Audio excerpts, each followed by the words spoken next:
Então, o mundo científico toma conhecimento. Início de dezembro de 1921, eles começam uma série de experimentos com o coelho. O coelho era muito mais rápido de lidar, apesar de ser menor.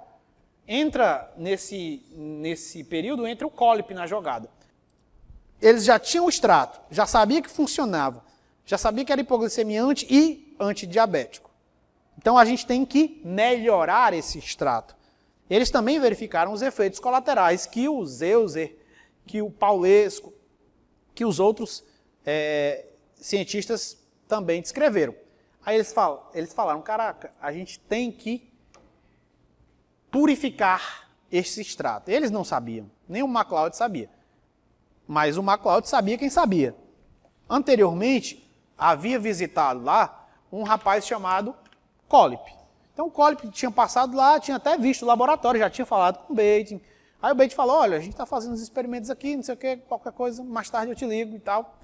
Aí depois o MacLeod, vendo que eles já estavam num fator limitante dos experimentos, ligou, no caso, mandou uma carta para o Colip e disse, olha, você quer se juntar à equipe e tal? O Bates no início não queria, porque ele queria, obviamente, manter um grupo fechado, porque ele já estava visualizando patente, já estava visualizando lucro. Então, ele já estava, quanto mais gente para dividir o dinheiro, ele pensava, né? Ele estava liso mesmo, o foco dele era dinheiro também. Obviamente que ele também queria fazer alguma coisa pela humanidade, não vou ser ruim nesse ponto, mas ele também estava muito focado no dinheiro. E aí, nesse ponto, não era mais necessário fazer as ligaduras, sobretudo porque o Colip entrou. Então, depois que o Colip entrou, o MacLeod também sabia desse processo, não sabia muito bem fazer, mas ele disse, olha, o Colip ele consegue fazer uma extração que você não precisa ligar os ductos pancreáticos, não.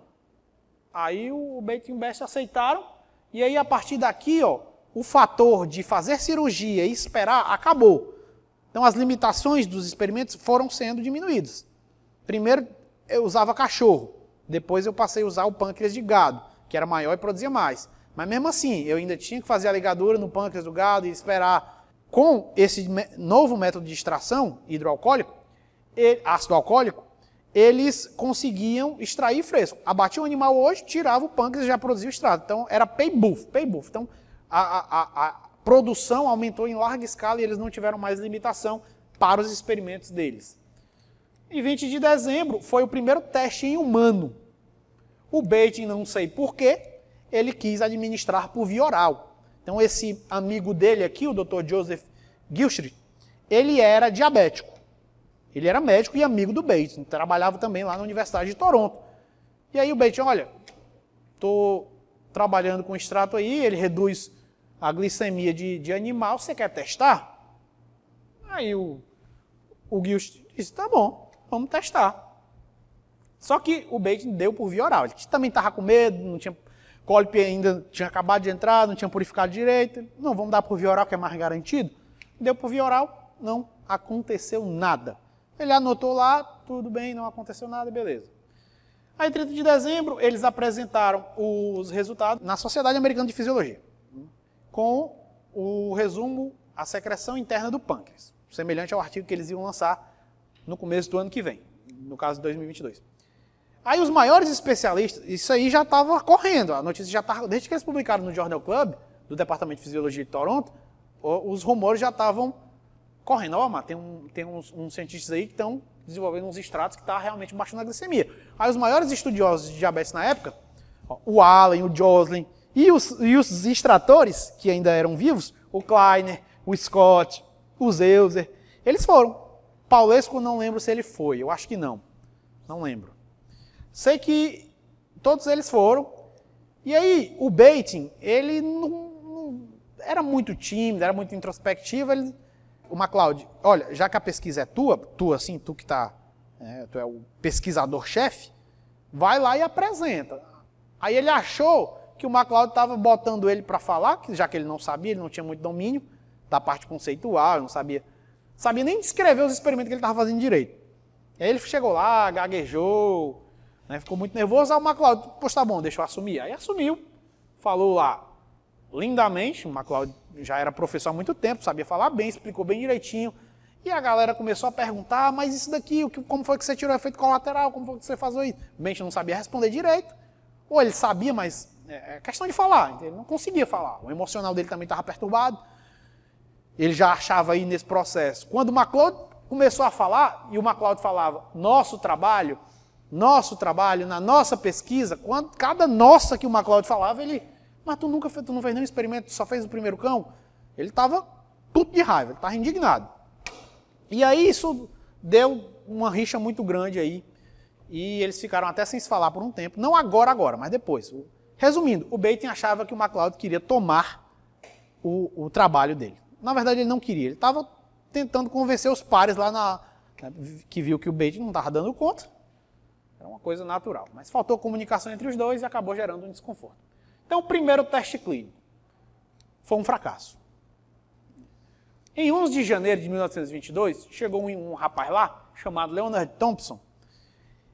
A mãe desse menino, os pais desse menino, estavam desesperados. Um menino muito, muito magro. Tinha ficado em coma, retornou do coma, estava para morrer. E aí levaram esse menino para Toronto. Né? E disseram, olha, tem um tratamento experimental que acabou de ser desenvolvido em animal. E conversa vai dos pais dele com o Bente, tudo bem, vamos aplicar nele. Aí o MacLeod disse assim, olha, vamos aplicar o extrato do Collip. O Collip já tinha entrado, já estava purificando. Aí o Bateman, achando que o MacLeod, junto com o Collip, queria roubar a insulina deles, que ainda não tinha nome, disse, não, eu vou aplicar o meu extrato, que eu desenvolvi.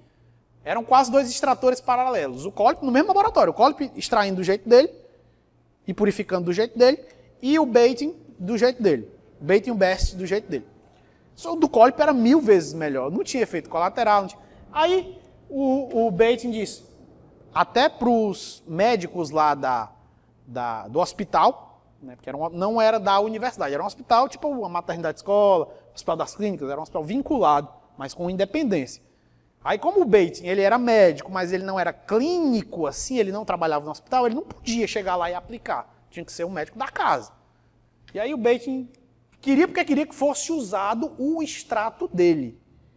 Aí o MacLeod, tá bom. Aí, como o MacLeod tinha muita influência lá na universidade, no hospital, e conhecia outros médicos, então falou, não, fulano aplica, mas usa o extrato do Bateman. Aí ele usou o extrato dele, que era o mesmo usado nos cães, só que um pouco melhor do que os cães, porque eles refinaram em tudo. E aí o Leonard recebeu 7,5 ml em cada nádega, ou seja, via subcutânea. Quando ele chegou lá, ele pesava 7 quilos no início do tratamento. Já eu mostro a foto dele. Aí houve apenas uma ligeira diminuição na glicosura e diminuição de 25% no açúcar no sangue, juntamente com um abscesso asséptico no local da injeção. E o teste para os corpos cetônicos continuou levemente alto, ou seja, melhorou, mas não resolveu o problema dele e ainda criou um abscesso que poderia infeccionar, já era uma infecção, mas poderia piorar, poderia gerar uma sepsis, um choque séptico e ele morrer. E aí o MacLeod disse, olha, e a própria junta médica que se reuniu aqui disse, não, para continuar o teste a gente vai usar o extrato do Collip. A gente não usa mais o seu extrato, não. Aí nenhum benefício clínico considerável foi constatado, e aí o Bateman, tá bom, a gente pode usar o extrato do Collip. Aí como eu falei, o gênio do Collip entrou nesse processo. Nesse inteirinho do dia 10 até o dia 19 de janeiro, o Collip estava tentando dar o gás ali para refinar, melhorar. Né? Ele imaginava que o do Bateman não ia dar certo, e sabia que mais cedo ou mais tarde o extrato viria para ele, né? Para a responsabilidade dele. E aí, o extrato do Bateman consistia em gorduras, proteínas, água, sais e outros materiais orgânicos. Ou seja, um tecido mesmo macerado. Então geralmente poderia gerar uma reação alérgica, tipo uma reação imunológica do corpo. Se eu estou colocando várias coisas, até um êmbolo gorduroso poderia se for e ver. Então, tinha muita impureza e, obviamente, tinha um princípio ativo insulina. Já o Collip, eu botei aqui entra o brilhantismo de Collip, esse rapaz aqui.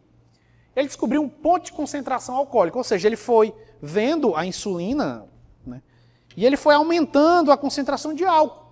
50%, 70%. Aí ele precipitava umas coisas e não outras.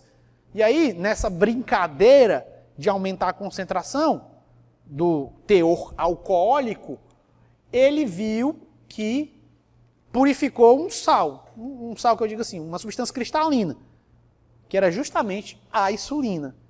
Aí quando ele purificou, ele botava uma concentração alcoólica X, que o resto ficava solúvel, só a insulina precipitava. Aí ele tirava a insulina e ele aplicava quase que era só a insulina, já não era nem mais um extrato em si. Tinha pouquíssima impureza, então não tinha como dar errado. E outra coisa que ele fez, que ninguém tinha feito, nem o próprio Bate nem o Best, ele testou a potência. Porque a galera adicionava 8 ml. Aí você não, 8 ml, se você não tem uma metodologia criteriosa, nesses 8 ml podiam ter, um exemplo, 100 gramas de princípio ativo, 200 gramas, 300. Então você não tinha um conceito de potência. O Collip, usando os coelhos, ele ficava...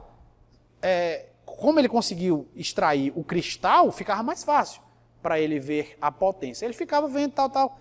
E aí ele traçou. Tantos ml geram tantas respostas hipoglicemiantes. Então, quando ele começou a definir a potência, em teste de coelho, que era muito rápida, acabou. E outra coisa que ele descobriu que ninguém tinha descoberto. Não sei se eu botei aí. Ele descobriu, e isso acelerou muito os testes, que a insulina, no caso o cristal que ele obtinha, ele reduzia a glicose de coelhos não diabéticos. Então ele não precisava induzir, tirar o pâncreas do coelho e esperar. Não, ele podia, pegou o coelho agora, induziu, dosou antes, dosou depois. Então ninguém tinha tido esse note, esse pensamento. Então ele dispensou a necessidade de usar cão, primeiro, a partir dali não precisava mais usar cão, e assim os testes passaram a ser feitos de forma rápida e prática. Ele podia fazer testes que levariam 8 semanas, 6 semanas, ele fazia um dia. Vários testes num dia. Porque ele dosava antes e depois de animal, normoglicêmico. Ele não queria ver a taxa de variação da glicemia? Não necessariamente se era antidiabético, já sabia que era. Então isso aí foi uma coisa que ninguém tinha pensado. E o Bate acabou discutindo com o Collip, dizendo que ele estava querendo roubar. Ele disse, cara, eu só isolei melhor do que você. Mas o experimento é nosso, foi você que começou. Eu vim com um bonde andando. É nosso. Não é nem seu nem meu. Só que o Bate, ele queria todos os créditos. A única pessoa que ele não tentou sacar foi o Best. Porque realmente o Best estava lá, do lado dele, no laboratório. Lá no verão de 1921, lá fazendo os testes. Então, realmente, se ele sacasse aí que ele era um FDP grande. Enfim, chegamos no dia derradeiro. O dia 23 de janeiro de 1922. Aí o Leonard Thompson tinha dado uma piorazinha, chamaram ele de novo, agora usando o extrato do Collip, e começaram a dar injeções diárias. Está aqui ele, como eu falei, pesando 7 quilos, criança realmente muito, muito magra, os pais já desesperados, sobretudo porque tinha falhado o primeiro teste clínico.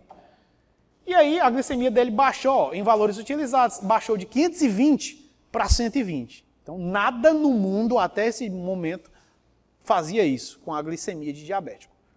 E aí a galera ficou, caraca, meu irmão, então se isso continuar, se isso se mantiver, a gente revoluciona o tratamento do diabetes, a gente dá uma revolução na medicina. A glicosúria caiu de 71 gramas por litro de urina para 8,7, ou seja, praticamente acabou. E os corpos cetônicos, que eram uma medida da complicação maior do diabetes até o momento, que era a cetoacidose diabética, desapareceu. Eles faziam um teste para o corpo cetônico, não tinham. Então, desapareceu o corpo cetônico, reduziu a glicemia do sangue e reduziu a glicosúria, eles tinham a tríade de monitoramento perfeita. Pronto, quando eles tiveram esses 3 achados, eles falaram, cara, a gente descobriu uma coisa revolucionária. Este foi o primeiro teste clínico bem sucedido de secreção interna do pâncreas em um diabético humano. Em 7 de fevereiro de 1922, o Bate e Best submeteram um artigo intitulado O efeito dos extratos pancreáticos sobre o açúcar no sangue e açúcar urinário e diabetes experimental. Só eles dois. Não tinha MacLeod no nome, não tinha Collip no nome. somente eles dois. Mas era basicamente baseado nos primeiros experimentos. O artigo foi publicado naquele jornal que eu falei, como extratos pancreáticos, em maio de 1922. Os tratamentos clínicos foram ampliados, então começaram a botar mais gente. As primeiras publicações em periódicos. Então, em fevereiro, saiu a primeira publicação, a secreção interna do pâncreas, só o Bates e o Best, novamente, como eu havia falado. Esse artigo relata as experiências iniciais dos animais em 1921.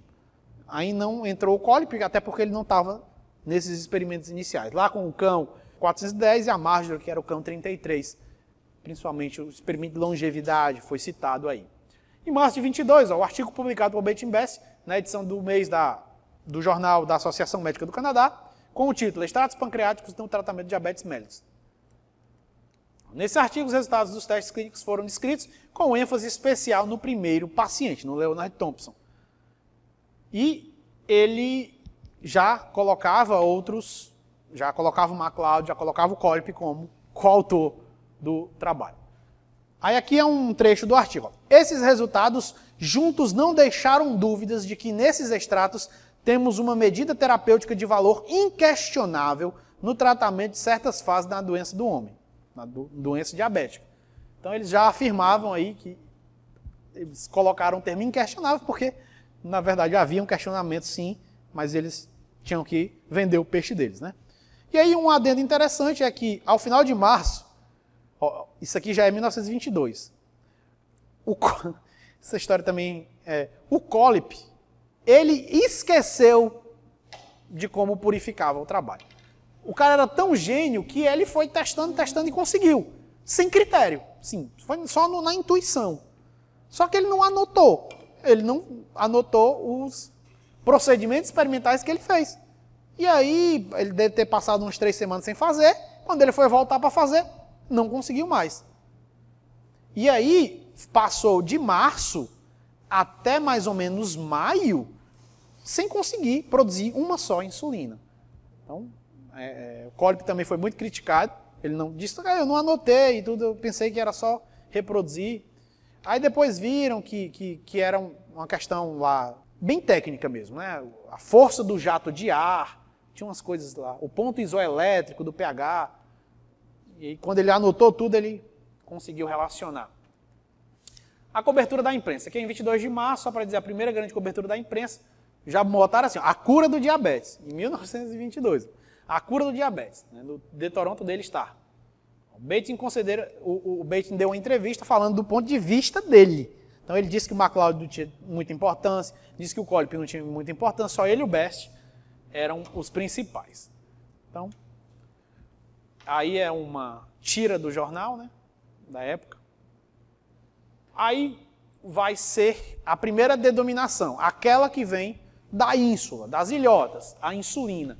Então, abril de 1922, pela primeira vez, eles deram o nome ao extrato, a insulina. Quem deu esse nome foi MacLeod, segundo as fontes históricas, e ele disse que desconhecia o que o John Mayer tinha falado e o Schaffer tinha falado, que foram os outros dois que deram o nome de insulina também. Ele disse, cara, eu também fui ver lá no latim, aquela que vem da ínsula, aquela que vem da ilha pequena, é a insulina. Então, ele disse, né, que não sabia que a insulina tinha sido...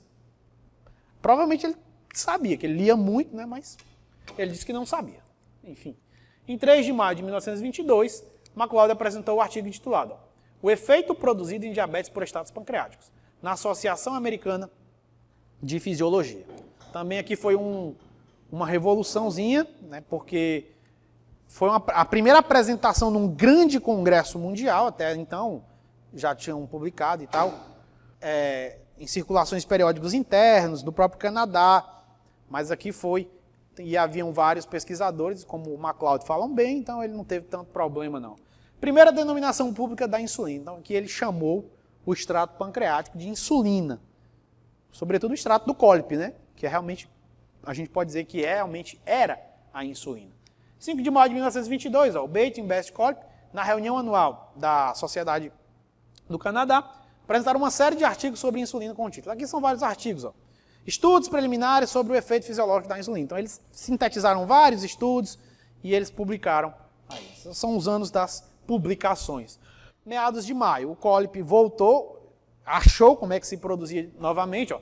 A equipe de Toronto se preparava para fabricar insulina em grande escala, financiada e administrada pelo laboratório Connaught, não sei se fala isso, mas do Canadá. Eles viram que eles tinham limitação e estava chegando mãe de todo o país, de todo o mundo, com seus filhos, porque sabia que tinha uma coisa revolucionária.